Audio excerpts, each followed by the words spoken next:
Well, I think that we're in the midst of what I would call a melt up. So, probably the next month and a half, there really isn't much quote unquote bad news that hasn't been priced in. The thing that I've learned over the last few years is that markets don't actually care what the news is.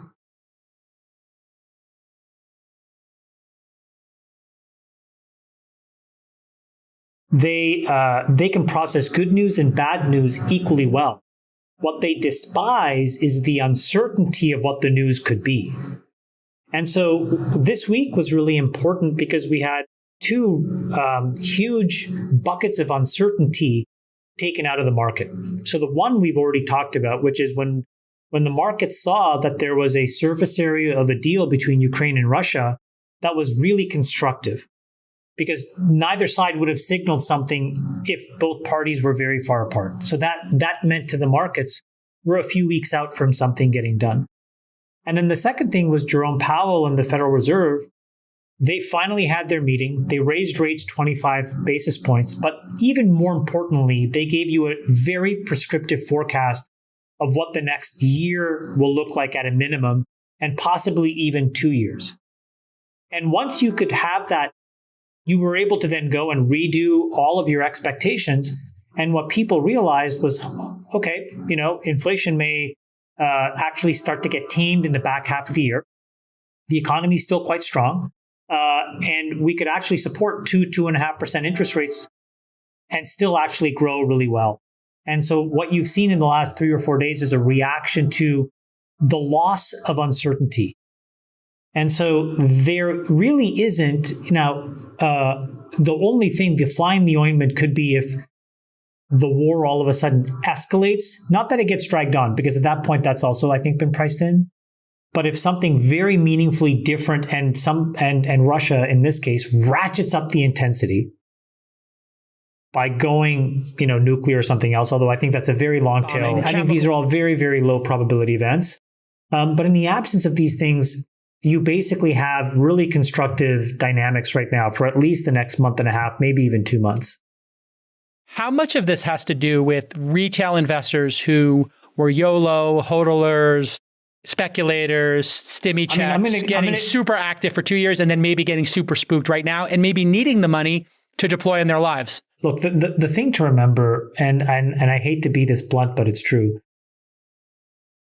retail is not a very good signal of anything. In fact, if you actually look at retail flows, typically you will make money by doing the exact opposite of what retail does. And I posted this in the group chat to you guys. Every single day of since the beginning of this year, retail was a net buyer. In all of those days, the market got punched in the face. Finally, at the beginning of March, retail capitulated, right? And I posted that same day and I said, guys, this is the moment to buy. And lo and behold, what happened? The markets rallied meaningfully from that point. And the reason is because they were going into the end of Q1. You have a huge tax bill due in April 15th.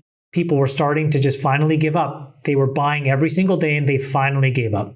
But that capitulation was the moment that you buy. So if anything, retail is the, I've said before, you fade your fade list. Retail flows are something you typically will make money by fading, by doing the exact opposite of whatever retail is doing.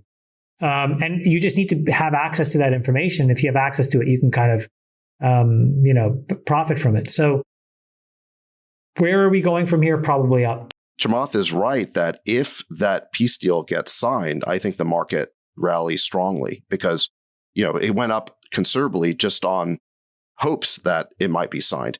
But on the other hand, if this peace process falls apart, I think the market will give back all those gains and then some. I think we are nowhere near out of the woods on all the risky scenarios that could develop from this war. I think that if there is no peace deal, I think you can almost expect Russia to escalate in the war. They have said this is an existential issue for them. I think that would mean at a minimum, heavy bombing of Ukrainian cities, and then that will step up the pressure even more on Biden and Washington to get militarily involved. This situation could still spin out of control. So I think in the absence of a peace deal, and then finally, we have all the risks of recession. We definitely are seeing a slowdown in the economy right now. And I think if this war continues and we don't get the spring planning and things keep, deteriorating, I think we're headed for a very serious recession in this country. I think we'll go from slowdown to recession. So if I were advising Biden, of course, no one's listening to me, but if I were advising Biden, I would be telling Biden, listen, Mr. President, we are going to have a horrible midterms in November. And, we are going to have a really hard time in 2024 if this war continues and, we head down into a recession or any of the other catastrophes that could happen. We need to push for a peace deal right now. And the U.S. should be playing a constructive role, and we should be applying pressure wherever we can to make a deal, because the broad contours of this deal, to Chamath's point, have been set. So our track record is not super good.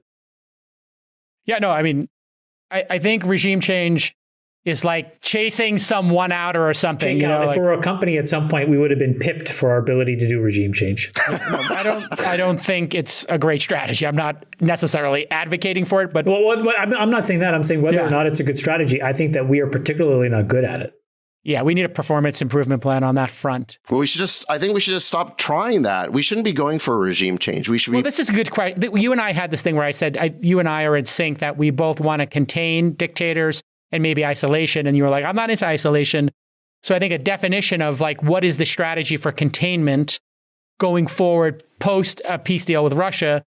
And isolationism, I guess is a bit of a trigger word and it's loaded, but I'm not an isolationist. Deal with the next person. I would describe my strategy as selective engagement, meaning that we still engage internationally on behalf of vital American interests and our core interests, but we don't stick our fingers in the pie of the internal affairs of all these countries all over the world to try and foment regime change. So, for example, what's an example of a vital American interest? I would say standing up to China in the sense that we do not want them dominating Asia and becoming a peer competitor to the United States that can then challenge us all over the world. So more pragmatist on it. And I would be more pragmatist. We can be isolationist with North Korea because there's literally nothing they can do for us. And look, I would not be throwing countries like Turkey and Egypt and Saudi Arabia out of our coalition in Cold War II because we don't like the nature of their governments. And I'm not saying I support autocracy. I don't. No, but the reality is dialogue is reasonable because if you don't, then the other side will. The foreign policy playbook is going to get fundamentally rewritten after this Russia-Ukraine war, in large part because of the effectiveness of government sanctions plus corporate social responsibility, whatever you want to call that, CSR function. Public sentiment, wokeism, whatever you want to call it. Yes. I agree. But the combination of these two things has proved to be incredibly effective at setting the stage for some sort of compromise or regime change. The spectrum of outcomes is there. But the point is that's an incredibly unique set of circumstances where before we never would have thought an economy that large or a country that important on the world stage would ever have compromised in the absence of military intervention. And I think that that's important to think about as we think about what our forward-going China policy looks like. I think really the importance of the OECD, right? The importance of all these organized nations that consume from China becoming more organized now probably makes more sense. I said this before in a tweet, but the importance of the US dollar has become completely primary, which has been an incredible benefit of what has happened because of this war. Very small silver linings in the grand scheme of all of this humanitarian crisis, but those are going to be really important things that the United States can seize on. So, we may in some ways have had some diminished power in order to facilitate peace in this conflict. But the downstream capital that we could accumulate by organizing these countries more effectively, I think could be really important. And then separately, we have to have a moral conversation in the United States about all these things like environmental laws, like our approach to agriculture that may have been underwritten. Absolutely, yes.